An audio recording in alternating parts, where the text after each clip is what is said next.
Hi everyone, welcome to our Career Insight series brought to you by the Finance Story, a platform that enables people in finance make better career decisions. I'm Shantar, the founder of the Finance Story and your host for today. We've been running our Career Insight series for more than 3 months, where we bring you professionals from various backgrounds, industries to help you understand the various opportunities and how to access such opportunities, especially in this changing world. Our topic for discussion today is opportunities as a fractional and outsourced CFO for businesses in US and Canada. The virtual CFO advisory services has seen a lot of traction since COVID, but if reports are to be believed, the global virtual CFO market is anticipated to rise at a considerable rate, until 2030. Platforms like Toptal, Upwork have seen a lot of demand for finance experts, in the section of CFO advisory, accounting, and and a lot of other such services.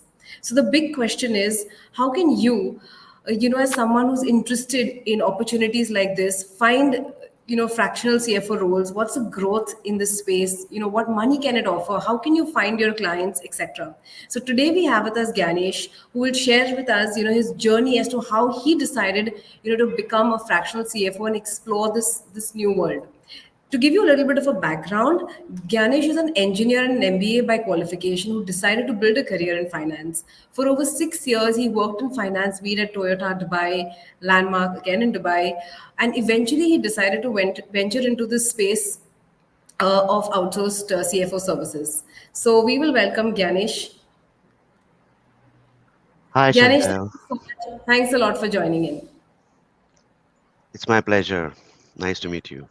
Thank you. Nice to meet you. And everyone who is watching, thank you so much for joining in. If you have any questions, please type in, and we are really happy to take it over. Ganesh, my first most obvious question to you is, as an engineer, how did you decide to get into the field of finance? Why finance, and how has been your career trajectory up till you started as an outsourced CFO? So what was your journey like? Sure.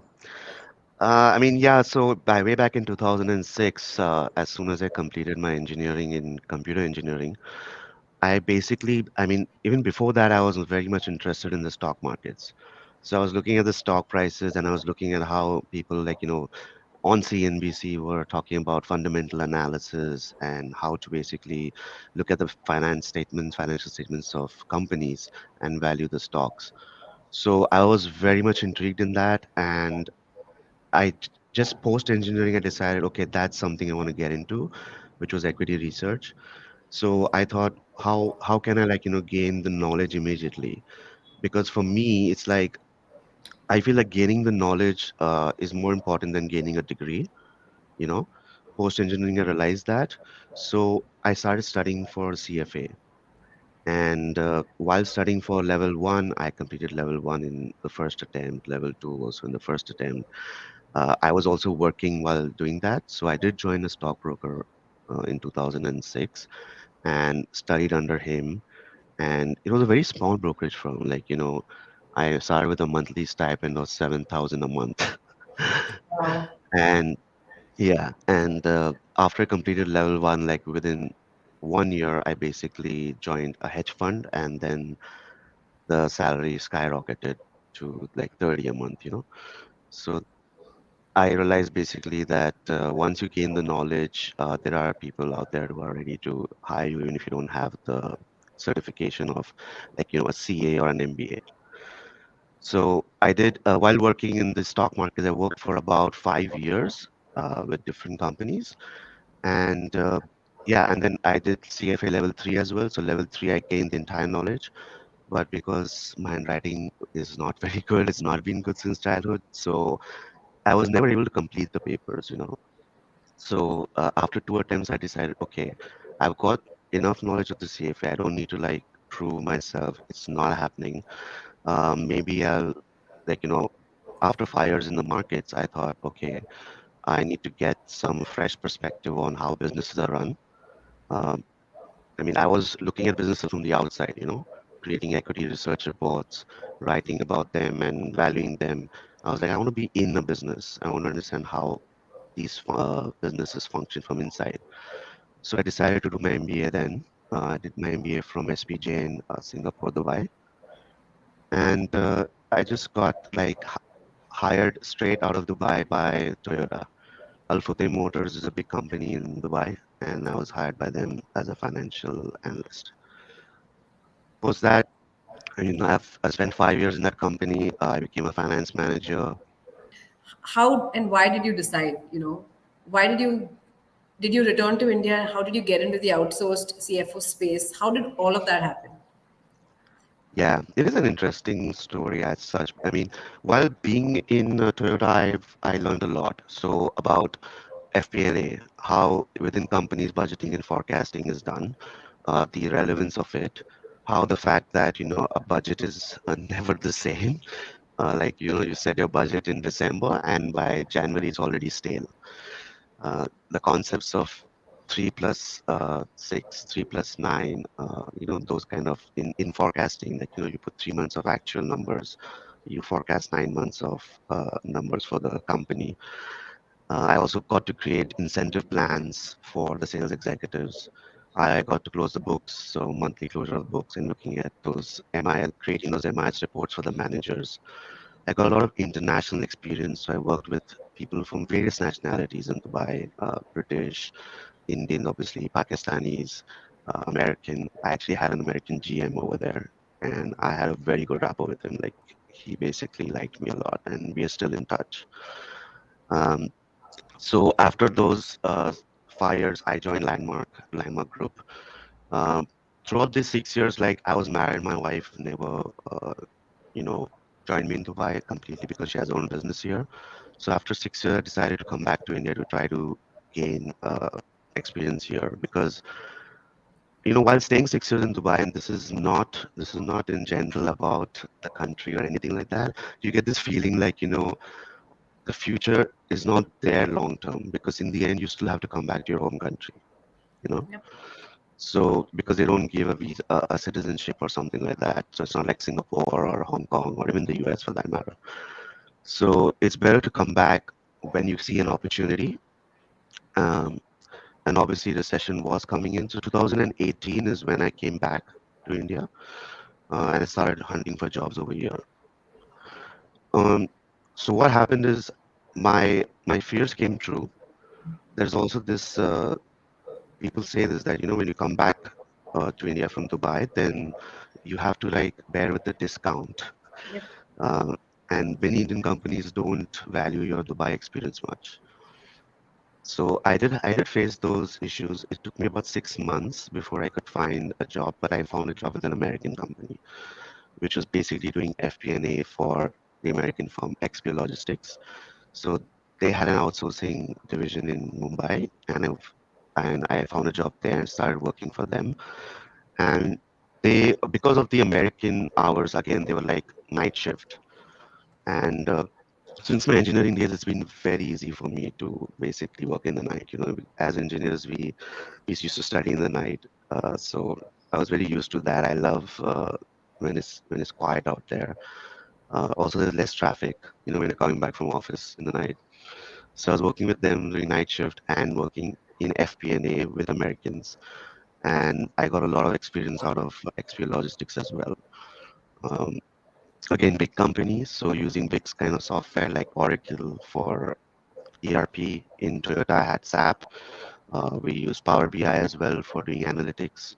So that also gave me a lot of experience in terms of how big companies work.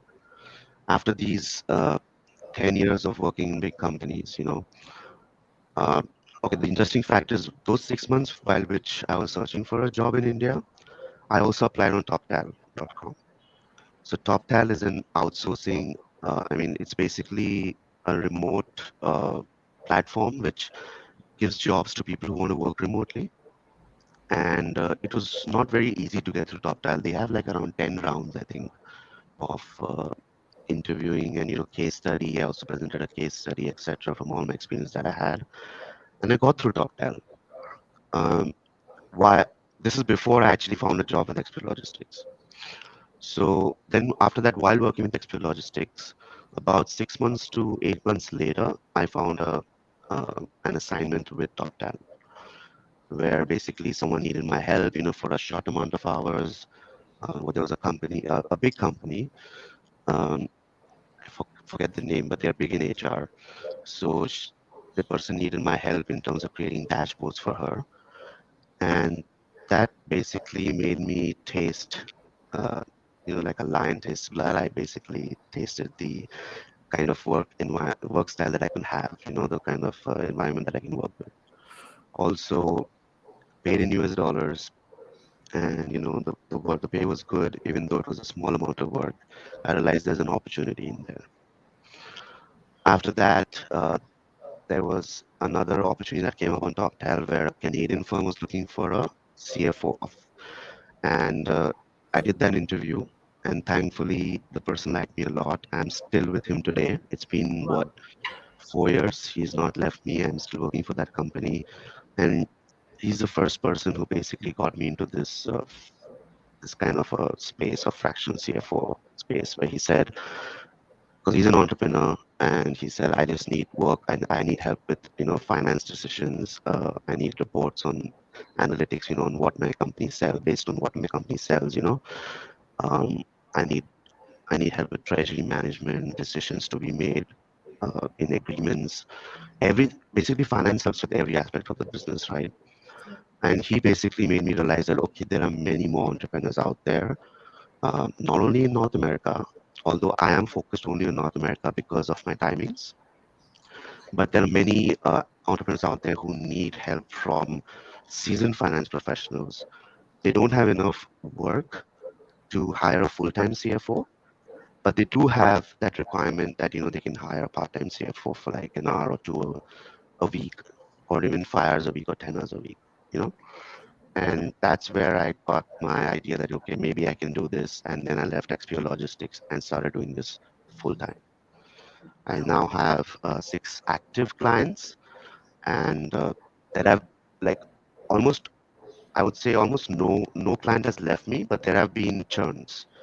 Like when one client was actually like the founder actually expired, and that was very sad. So because of that, the company had to shut down. But there have been very less churns to the extent that uh, in between, I think last 1 year, I've actually not even been applying to opportunities because the plate is full. The only way to grow then is by hiring more and more employees and reducing my time spent with the clients a little bit more. That's that's amazing and so well explained. That Thank you. that's No, that's very interesting. So it Toptal just happened. It was not a strategy or a plan. It just happened, Yeah. and you took it from there. You basically take things as it come in a very positive aspect and move on. So that's a great factor. That's a great learning too. Oh yes. I mean, I had to basically give up a huge chunk of my salary to work in India. So I mean, the comparison is not even there.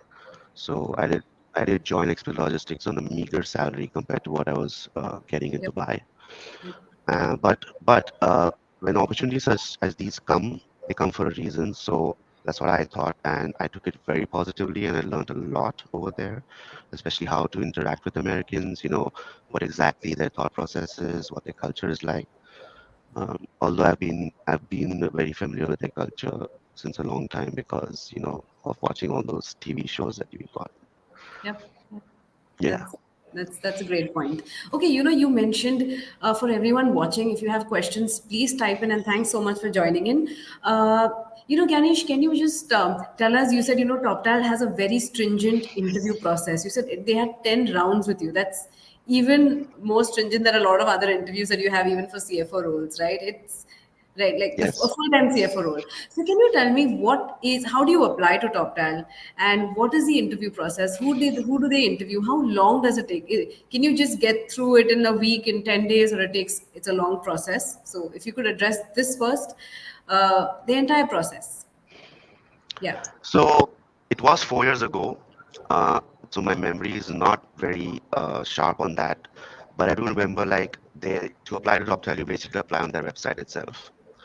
There are also referral processes like I can share the link and then people can apply through my link. That's a referral from me. Um, it takes about, I would say, it does not take a long time. They're very fast, probably a couple of weeks to go through. I mean, it depends on you because it's a self-paced process. Like the application in itself, okay, it's a lot of information that you have to fill, and it's up to you how long you take to do that application.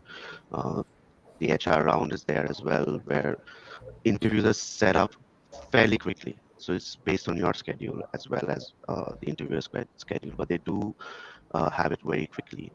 There was a case study that I had to do. So they basically give you a case, and then I do the valuation of the company. So it all depends on what exactly is your focus, because they also do IT, finance, IT, COOs, marketing people. So it all depends on what field you choose, and then there's a case study based on that. So I had like a company where I had to value the company, give my own perspective on the financials of that company based on the story given in that. That's the writing part. After that, I have to present it to someone who's interviewing me. Like, the person is basically acting like a client, and he's doing a role play, and I basically suggest stuff to him about his company. And the thing about these analysis is that there's no wrong answer. If you're thinking out of the box, your own views are very much appreciated. So the person who interviewed me, he appreciated the fact that I had my own views about certain things, and I was also adamant on, the ideas that I was giving out.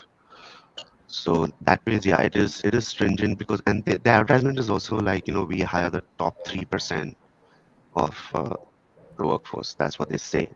I don't know how true it is, but it is a stringent, because of that, it's a stringent process. And I do view them as creme de la creme because there are many competitors to Toptal. There's Upwork, there is freelancer.com. Uh, Now, in the last 6 months, I think a lot of companies have come up which give such kind of opportunities. But the beauty about Upwork is that they interview the client as well. So it's not only us.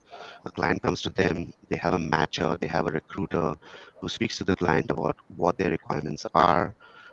Then they post the job requirements on Slack in terms of, and then we all can apply the minute we feel that the job is like, something that's up my alley. I apply. They also create a profile for you. Once I was in Toptal, they helped me create my own profile on it, and it actually it looks really good, compared to when I made my own CV. I can share that link as well as to my profile on Toptal. Yeah, so the matcher basically helps reduce, the time taken for communication between me and the client. Whereas in Upwork, like, a client posts an ad, they want some work to be done. You apply to that ad. There's no guarantee that the client might, reply or not. There's no guarantee. You don't know whether the client is serious or not. With Toptal, at least we know, like, the client is ready to pay. The top, even their pricing is, by the way, top. It's like premium pricing. So you know that the client has, and the entrepreneur is ready to pay that kind of money because they have their margins as well. No, that's fantastic. So, you're saving so much. There's no ambiguity, right? You're saving so much of your time. It's like a recruitment Yes, process. The right CFO is onboarded, okay, with a very diligent process. And similarly, the right client is also available who's seriously looking for a good candidate. And there's a matchmaker who helps both of them meet. So it's amazing. exactly, It's great. exactly. And they also take care of the payments and stuff. So it's like the client pays them and they pay us. So the financial risk is also taken away. Amazing. That's great. Okay, so now so do you choose your clients? Like, do you get a lot of clients and then you decide on the particular set of clients? How does that work? Okay, and how long did you take to get your first client? Like your first long term client, which paid you considerably well. That's a very good question because you definitely need to have patience in this process. So yes, I mean the job. So when a client approaches TopTal, they basically post a job on Slack. Slack is basically a chatting software Yeah. between Yeah. companies, right? Intercompany. So we have a TopTal Slack platform where we can even like, network with other top tellers. That's another benefit that is there of Toptal. I can network with other finance CFOs over there all around the world. Okay. Wow. But yeah, and they also have like meetups. Like we had a Toptal meetup in Mumbai. I think it was 3 months ago. We have Mumbai sections, we have Delhi sections. But obviously it's filled a lot with IT folks, less finance folks. Um, yeah, so they basically post the jobs, and if I like the job description, if I like the company, then I apply to it. Okay. After I apply to it, when I apply to it, I'm supposed to give my pitch. So the pitch is also a very important thing because if a company say if like a job says like they need SAP experience, and if your pitch doesn't mention SAP, uh, it'll not catch the eye of even the recruiter. I've also maintained good relations with the recruiters by personally DMing them and telling them, hey, I've applied to this job. I'm very excited for it and stuff like that. So little networking also helps. So yeah, and then once the interview is done, I can still, if I feel I'm not a good fit for the client, I can still reject a job offer. You know. So yes, it's up to the client. It's up to me. It's we decide what we want, and when it comes to top tile, I only tell the client the amount of hours I think it will take to do the project, or the amount of minimum number of hours that I will work, in a week that I want to bill you for. We don't discuss rates. The rates are discussed by top tile with the client. Okay. So then you have a fixed rate which you quote to Toptal, Top okay, and Toptal can bill whatever they want to the client, okay, but you'll get what you Yes, quoted and what you asked for. So you can always ask for something more, or or if right, okay, exactly. So when I initially started, I had a rate that I quoted. I can change that rate anytime I want by just logging into my account. So yeah, that's my rate per hour, and it's all about being competitive also. So if my rate is low, then obviously like TopTal will also quote a low rate to the client. So there is a sense of competition over there as well. okay, fair enough. But once you're signed in with a particular client, okay, say you're saying you're working with clients for such a long time, right? So if say you put a rate, say $250 an hour, just an example, okay, you said you can change it anytime, but you're locked in with that client for how long? Like for how long you would have to serve them, say at the agreed rate of $250 per hour? Again, it all depends on me. So I can at any point in time tell TopTal that I want to change my rate, but for an ongoing engagement, they obviously don't like it when a person is trying to change their rate. But if you are good, you have the confidence, okay? You can also, because see, once I'm started working with a client, TopTal is just an administrative process. I mean, they are just working in the background. They're not even speaking to the client. They ask me, they do surveys. They ask me how the engagement is going and stuff. But my rapport with the client increases over time. Okay. So let's say after a year, I, I mean, it's not very much defined as to how long the project will be, but in the job description, it's usually given. Okay. So there are some projects that say, okay, 3 months. There are some that say long term, more than 1 year. I'm mostly interested in long term projects because, it takes a lot of time to understand someone's business and then work on it, right?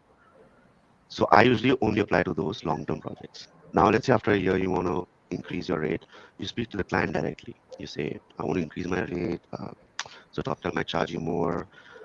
If the rapport is good, if they feel you're valuable, they'll say yes. And then you just inform your recruiter at TopTel that I've already spoken to the client. I want to increase my rate. So they will have to create a new contract with the client, and it can be done. It can be done. So in short, it can be done, but of course you have to use certain sensibilities when Yes. you cannot just randomly increase your price. That's not done anyways. Even when you're working as an employee, it's kind of unfair. Everything takes time. Uh, I mean, that's the beauty of also being the fractional person and I would say freelancing also. When it comes to freelancing, uh, you can actually ask for a higher rate after some time if you feel you deserve it. It all depends on the client and I mean, how your rapport is with the client and how much value you're giving to the client. Obviously, being a finance person, I can see everything, right? Yep. I can see the clients' finances, the books, everything. So I can also see who's getting raises in the company at what point in time. So all those things come into the picture. We had to have a upper hand. But even IT folks out there, I know, like after 2 or 3 months, they have gotten raises, they have got increases, and that's actually how. I mean, that's why the US market is so good also because like it's a capitalist market. Yep. They do understand the advantage of having good employees, and if the person is good, they don't want to let that person go. They also feel that they should pay fair wages to someone who's contributing to the business because in the end, it all matters about bottom line. That's something that I disagree with in the Indian Yep. working environment. You know Yep. that sometimes they let go of good employees just because of petty things like small salary raises. Yep. I agree. I totally agree with that. As a freelancer, you have the complete control on what you want to charge. Amazing. True that. Cool. So, my next question is, in terms of monetary consideration, okay, or in terms of monetary compensation, in the UAE, the salaries for finance folks is a lot, right? So when you moved to India, it was very meager, right? So right now you're freelancing for, let's use the word freelancing because that's how it is, or an outsourced CFO for the US companies. So how do you see your salary matched up? Is it matched up to an Indian level? Is it matched up to the UAE level? How is it? If you're okay to share. It's nowhere, I mean, it's nowhere even close to Indian levels, okay, or even UAE levels. It all depends on how efficient you are, okay. Um, so it, it's very important to understand that in the US, how much is a CFO paid, for a full-time job? I think like, an average CFO earns anywhere between 400 to 500K easily in US dollars per year. So that is one number to think about. And then you're not working full time for the client. You're working part time, a certain number of hours. Uh, in the US, they always go by a number of hours. Like that's how we talk when it comes to freelancers. How many hours a week will you work for? Also, they pay their employees in the US every 2 weeks. It's not every month, so you do get paid every 2 weeks. That's another advantage. Um, so I'm somewhere in the middle, I would say, of a US CFO's salary and an Indian CFO salary. But then there's also the fact that a fractional CFO is more expensive on an hourly basis than a full-time CFO. It's the same concept as a part-time and full-time person. You hire a full-time person, you give them a certain set of salary. You hire a part-time person, the per hour cost will be higher for that part-time person. Okay, because they are like giving you a certain amount of efficiency. Their efficiency is much more than a full-time person. There's no chai breaks, there's no tea breaks, right? So, like I said, I have got 6 clients. I don't know right now what the average is in the UAE, but definitely it's like 5x, 6x, okay, of what I was earning in the UAE. It's like 10x of what anyone can earn in India because there is no, I would say there's no upper limit. Once you start doing well for the company, there are many times that I've got companies who are not doing well, they're not profitable, and then I help them to go back to profitability by, looking at some of the processes which were causing them loss of money, right? So when an entrepreneur sees, okay, I've saved X amount of money because of this process change, because of this guy. So he's always open to, increasing my rate and my salary and stuff. From 6 clients, I can go to 12 clients, I can go to 15 clients. So I don't think there's much of an upper limit. Definitely, it depends on the market you're working for. Um, I have seen some UAE, jobs on Toptal as well with UAE companies, and they are definitely paying a little less than the US companies, but not very less. Okay, so right? if I talk about average in the UAE right now, if someone would say 10 years of experience, I'm talking an average. Okay, you could expect something between 25,000 to 30,000 dirhams per month. That would be your average. Okay, and of course in India, I mean, it could be what, 45, 50. So this is, you're saying, a lot more lucrative, with control over your time and control over the kind of clients you want to work with. So you're not just working for one large MNC and doing the same, you're adding value. So you're saying it's a lot more lucrative in the monetary aspect, in the work aspect, and the timing aspect as well. Yes, 5x, 6x. That's what I said. So, and India, 566 UAE. But then again, you have to understand that uh, it's US dollars. I've got Indian cost of living. Yep. So that's another advantage. Also, it depends on which market you're working for. I think when you choose a market, you should then be dedicated to that market. So now, since it's been 5 years, now you said 10 years work experience. I've got 15 years. So maybe that also is another thing to consider. But now I've stuck to the North American market. I'm so dedicated to it that I've actually shifted my work hours. So that is another aspect. I work US hours. So it is night time in India when I'm working. I'm sleeping during the day. So that's something a lot of people think I've given up, my daytime and stuff like that. But actually, I like working in the night. So I don't feel I've given up anything. A lot of people cannot do it, you know, they cannot do that. So I know that Australia is also another market which is coming up in this, in terms of very good potential for fractional CFOs, and then UK as well. So UK and Australia is a very good market for those who cannot do night shifts or work in the nights. And they also have similar paying structures as the US. And yeah, you do get freedom as to when you want to work, and like I decide my calendar. Um, my client and I, like, if he's free and I'm free, we have a meeting. It's like that. So if I'm not free, we don't have a meeting. But uh, they are also very clear that what matters is the work is done, rather than the amount of time that you're spending with them, which is again something that is very less in India, where they look at your time rather than the amount of work you're doing or the contribution you're making, Wow. right? Yep.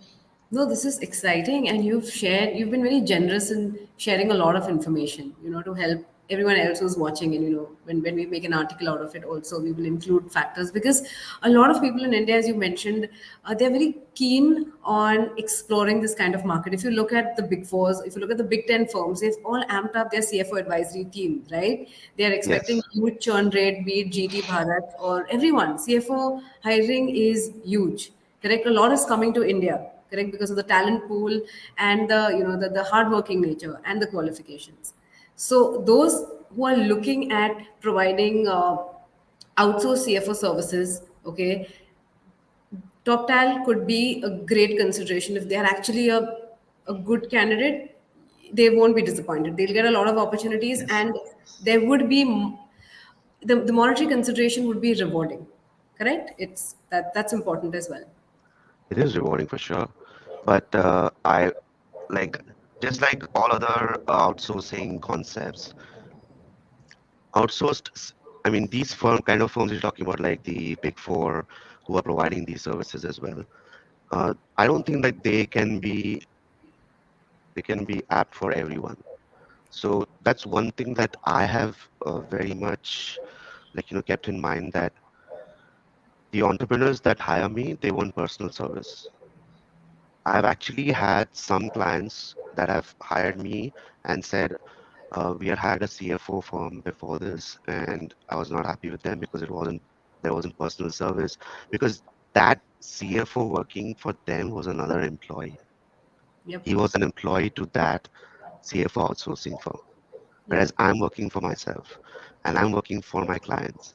So I give personal service. I'm definitely very much motivated for them to do well in life, for their companies to do well, for them to be able to keep their employees employed. Okay, many a times they're not able to afford like full-time CFOs. These are all small to medium small to medium firms. Uh, by having some financial advice and making the right decisions, I'm basically helping like even all those employees do well in that company. So that's very important to understand, and that's why like I feel like I will never go the commoditized route where I'll create a company which has all these CFOs and they'll be I'll have many clients and they can hire a CFO for my company. Doesn't work that way. I don't think so. I was just going to ask you, that was my next question. Do you consider having a team of CFOs, where, you can 10x your current revenue, okay, and, you know, go ahead faster, have it more like an entrepreneurial kind of a company, right? So is that a consideration in the near future? Or this is what do you look at it?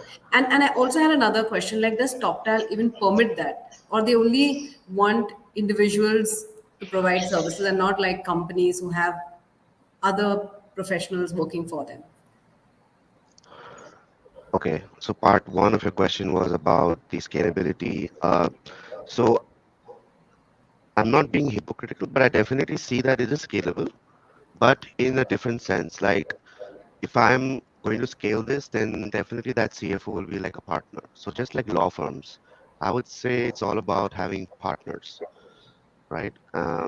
And the CFOs basically have the profit share and stuff like that. Uh, every CFO will have their own clients. That's what I view the future as. And then you'll have interns, you'll have analysts, financial analysts also who can probably jump from one project to another, helping each CFO. And then there is personalized service to the clients. But those CFOs will not be employees, they'll all be partners. There will be employees, but at lower levels, and then those people can obviously strive to become a partner of the firm, the same way lawyers work. Um, for your second question, I think yes, Toptal, there are no such restrictions. Like I can have my own company, I can have my own employees. When I'm applying for it, I can even tell the client like I have a certain set of employees and stuff like that. What matters to them is in the end that the client is happy and satisfied, and I'm the one who's like facing the client in that sense, or doing the work for the client, and in the end that the work is done. So I'm very transparent with them in terms of what all I do. I've always been transparent with everyone. No, I agree for that. You're very transparent to the point. That's amazing. I want to ask you this question as to if you're okay to share, okay, what was the first price that you quoted when you started, like in 2019, 2018, per hourly basis? What was your starting point? And yeah, To Toptal, yeah, to top tal, if you're okay to share. um, I mean it is a difficult question because I'm not sure whether it is right to share because it, Okay. at that time I did not do much analysis. It could be too low, it could be too high, it could be in between. But I do remember it was about I started by asking about $30 an hour, Okay. and then over time I got to know the market and understood the market, and then I think the price point now is correct as to where it should be. It also depends on how good you are, and you know, once you get that confidence and that level, then like you said, $250 an hour is also not much. Not much. Oh, wow. No. Okay. Not at I've all. actually I've actually attended some workshops where basically consultants have reached that level where it's 250 or even $500 an hour. It all depends on what level you reach. I think probably 5 years from now, like depends because I've got companies from all different businesses because they're small businesses, so it's like they're a mix of businesses, right? So I get all the experience of each and every business, not only logistics or only healthcare or only media. All of them are in different businesses. So then there are companies that are also raising money. There are some companies that are in the seed round. There are some companies that are in a little later stage in life where they are just bootstrapping. So with all that experience that I get and the contacts I create, it's possible that it can be $500 an hour because I just go in there, see the financials, give them a solution, and get out. You know, And over the last few years, okay, over the last few years, have you seen a lot more requests for the kind of services you provide? Like, does Toptal push in a lot more requests that, hey, we have this client as well, in comparison, say, in 2018, 2019, when you started out? definitely. I mean, I started in, like I said, it took me 6 months to get that first job, right? I kept applying, but then it took me 6 months, and then another 3 months to get the second one. But after that, it was no stopping, right? Once you get it, then once you're in, and then you create your profile, you increase your profile based on that. Um, Post-pandemic, it has obviously blown up a lot. So I had the advantage of being in there before the pandemic came in. So 2019 is when I started full-fledged with all this stuff, and then post-pandemic, a lot of companies started realizing that people can work remote and remote does work. A lot of companies in Silicon Valley started realizing that we can outsource uh, a COO, a CMO, marketing officer, a CEO, even a CEO, and a CFO as well. Because in the end, these per people are just strategic, right? So it's all about having those ideas, and also knowing that also post-pandemic, a lot of tools came up online, you know, which helps you do the work very easily. Some like there's a soft like the most famous software in the US for accounting is QuickBooks. QuickBooks is not very relevant in India, but it is so like great because it's all on the cloud. Anyone can access their books from anywhere. I know there are competitors now in India to QuickBooks. It connects to all your banks. All the transactions are automatically imported into QuickBooks from the banks, from credit cards, etc. That anyone in the world can manage your books if you're using QuickBooks. Okay, it can be from the Philippines, from India, from Sri Lanka, etc. So it definitely has blown up post-pandemic, and now, in fact, we also have groups. Like there is a group called Fractionals United. They invited me to join them, and now, so they also have like a Slack channel, and I see like they have, I think, more than 1,000 members now. Even there, I see job opportunities come up. People are posting jobs, people are posting resources, etc. Wow, this is Yeah, fantastic. This is amazing. Well, it's only going to increase. it's only going to increase. Okay. Yeah. So what do you, so if there's somebody, who's working full time, right? And if they want to be a part of this, in India, it'll be called moonlighting, right? So how does Toptal permit? Okay, or it's like if you already have a full time employment, you're not permitted unless you seek permission from your organization. How does it work? Do they have restrictions? See, Toptal does not care about whether you are working full time or not. It's basically because it's a US company, so it's like in the US, it's very common to basically Yep. have 2 or 3 jobs, Yep. right? This concept of having one job is, again, because I'm an Indian, I can say this. I think it's Indian, but it could be many other countries who think like that. Uh, like even in the basically, if you're working for a competitor business, then I think it's wrong.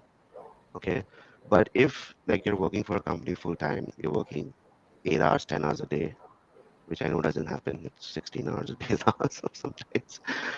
But and then you go and work in a McDonald's, you know, it's none of their business what you do in your off hours. That's my view, and I I don't think there have been any cases out there where a company has won any, and the company doesn't care also to even file a case against an employee who's moonlighting.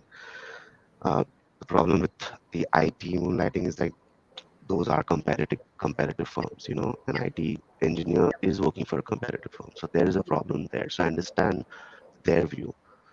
But in finance, like if I'm working full time for an investment banking firm and then I help a small company on the side with their financials, uh, legally I don't see an issue. It Yep. all depends on your own conscience. Are you giving your 100% to your full-time job? You should not give them less than 100%. And then are you giving 100% to the other job as well? So there's a point in time when you realize that you want to do this full time. So you want to become a freelancer full time. You want to become a fractional CFO full time, and then you have to become serious about it. So then every step you take is towards it, and being serious about it means actually putting in your resignation. So there are many people who are scared. They don't put in their resignation. They do moonlighting, uh, or they do say 2 or 3 jobs and continue with that full-time job just for the safety of it. But it's not worth it. The minute you don't, I mean, if you don't take any risks, you'll not grow in either sphere, right? You'll not probably not grow in a full-time job. You'll also not grow in this. So you need to take the risk. You need to plunge in. I've set up my equipment at. I've made my own office. I have two like screens. I have a keyboard and everything, mouse. So I've set it up properly. I have hired now employees. I set up my proprietorship firm. I looked at it like from a very serious angle, and I thought this is my full time. Great, that's fantastic. So, what would you tell those who want to start this? Okay, they want to go full time into it. What mistakes could they avoid? Anything which you feel, hey, wish someone guided me through. I would, I would have probably not done this. What advice would you give those watching if they want to get into this full time? Um, that's a tough question. I haven't actually thought about it. I mean, definitely you'd want to think about how you want to structure your taxation. Okay, for freelancers, the government has given some benefits like 4480, 4480A, where you can file taxes based on it being a business.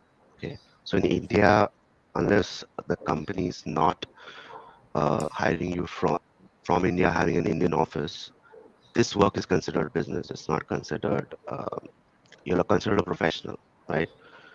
And under professional, you can file under 4480, which gives you like 50% straight tax deduction. Like you can just claim 50% of your revenue as expenses. So planning for your TDS, okay? You don't, since my clients are paying me from abroad, they don't deduct TDS. So I have to pay advance tax every quarter. So you have to plan for that, okay? That you have to pay advance tax, so that you have to pay interest on them if you don't pay them. You have to look at, is your business going to cross 50 lakhs turnover? If it's not, if it's going to be under 50 lakhs, you do 4480 or 4480A. Sorry, ADA is for up till 2 crores. If it's going to cross 50 lakhs, you do 4480A in India.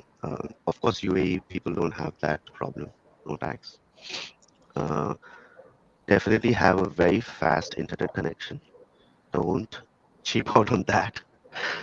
Uh, Also, I think it's very important to be very genuine. Like many people, they put in uh, these Zoom backgrounds, you know, but sometimes the client wants to see who you are, what your background is like, who you actually are. They can see your home environment and stuff like that. Wearing this, okay, a lot of people, they think, okay, the other person can hear me well, so why should I wear this? But I'm doing this so that the other person cannot miss a single word that I say, right?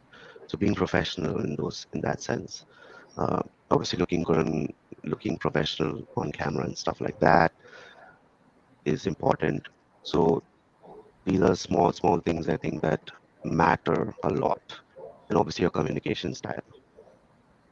You know, That's yep, yep. So how is it working like remotely? I know you engage with a lot of people, but you're working remotely by yourself.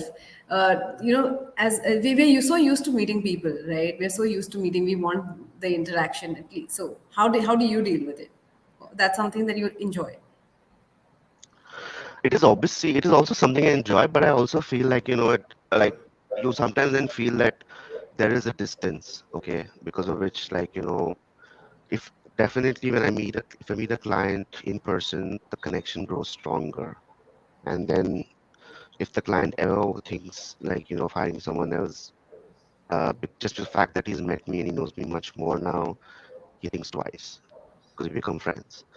So the pandemic actually was also very difficult because I couldn't travel much.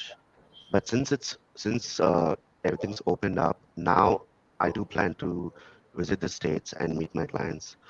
Um, Definitely going in October, but maybe before that also. It all depends on like if there is a certain amount of specific work that I can get out of it.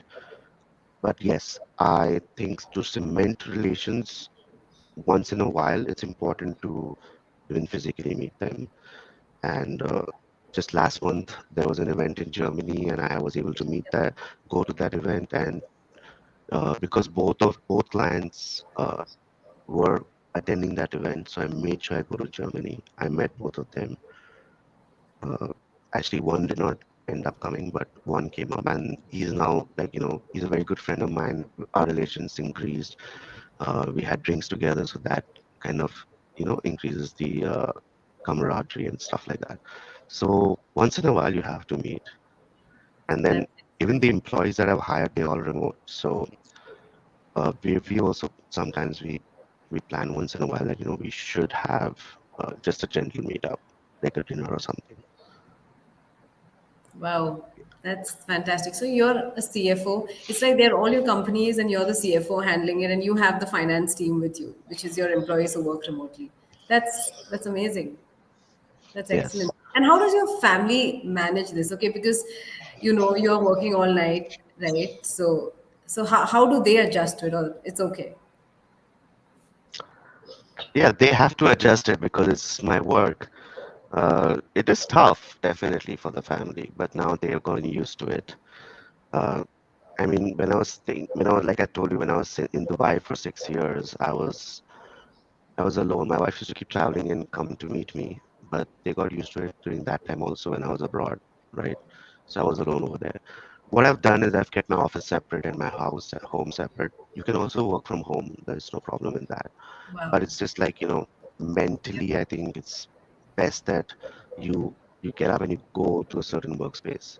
Yep. So just 5 minutes from my house, I've created another office. I rented a place. You can rent a place. You can create your own workspace, and you actually go there physically. And you come back and you sleep at home.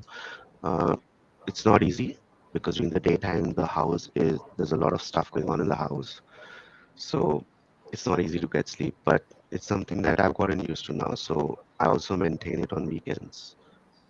I maintain the same schedule on weekends, and that's how I'm able to cope with it. Otherwise, it's not easy. If you don't maintain the same schedule, then there's going to be havoc in life. But for those people who can't do it, then there are other regions. There's UAE, there's Australia, there's UK also. Yep. Uh, Also, the money is good, so that is an incentive for the family to not complain much. Yeah, absolutely. Cool. So, Ganesh, I mean, this has been a fantastic conversation. To close this, do you have any other pointers which I could have missed or which you would really like to add to everyone watching? So, we've got Nishchit who said, hey, it's very generous of you to share so much of information. He's given some great feedback. Thank you. Ketan has a question as to how to get work related to CFO based on your IT experience and international exposure remotely from US and Canada. I guess you've covered this. Yeah, there are other platforms. I think you have to search for them. Like Upwork is also there, but recently Upwork has become full of talent that is just applying randomly to things that they don't even match for, because of which the client themselves are frustrated with the amount of applications they get. So I think Upwork is kind of like reducing in terms of quality talent, but there'll be more companies coming up. I don't know about other companies. I'm sure if you Google them, you'll find out that there are many more matching websites that have the same business model as Toptal. Okay, that's excellent. Cool. Anyone, if you have any questions, you can approach Gyanesh. Of course, he's one of the most helpful, person I know, and always available for a quick chat. So, anyone has any questions, please connect with him. Okay, we have a question from Madhumita who says, what qualification and experience is required for providing CFO services? I mean, yep. Um, like I said, I mean, for me, MBA finance, having that 10 years of experience in finance as well. Before I started this, now I have 15 years of experience. Uh, you can also, even CAs, obviously, there's no doubt about it, can become CFOs. But I think having business finance experience is very important, and having the knowledge of, what exactly, like, we never got into this topic, but I feel that there are some finance professionals who are too risk averse. Like they only think about cost cutting, cost cutting, cost cutting. But you need to have a business mindset as to not only how to make the business efficient through cost cutting, but also how can you increase revenue. So the analyst mindset is also very important, where you can create those reports for the client, look at key KPIs, and give the client some ideas as to how he can increase his business revenue. You know, so you have to look at it from both aspects. And if you have that experience with your current companies, that will definitely help you in getting these kind of jobs. Okay. Madhumita, I hope the question is addressed. Aisha has a question. Okay, she says insightful and transparent and to the point. I totally agree. I mean, you really share a lot of information. Um, the next one is okay. I think you've Yeah, been these are so just comments. yeah. I mean, yes. So I mean, these are some wonderful comments. Yeah, even I didn't know that, before having this conversation, that there is such a huge opportunity. You can do so much more, right? And you're paid so well for it. I mean, it makes a lot of sense, right? So Yeah, it does. I always thought like accounting and you see a lot of outsourcing firms. I know they are making millions, right? But this is good stuff too, because at the end of the day, when you pay all your employees, you pay everyone, you might end up in a same salary compensation bracket. Yes, and you have the possibility to expand as well. It's not that Toptal or any platform is restricting you. So this is fantastic. So yeah, cool, done. Yes, Awesome. yes. So Ganesh, I mean, anything else you want to add? And I think it's almost an hour, and it's some great information that we have. Yeah. Sure. I mean, if I add anything or say anything, I think it'll create another podcast. So Yep. Yep. Yeah. we didn't even touch upon the topic of CAs versus MBAs, but maybe that for next time. Yeah, we should definitely do that. We should definitely have a CA versus MBA. I had that as a pointer, but I know that's going to take another 20 minutes because I know you have Yeah, a lot to say on that. So, yeah, cool, done.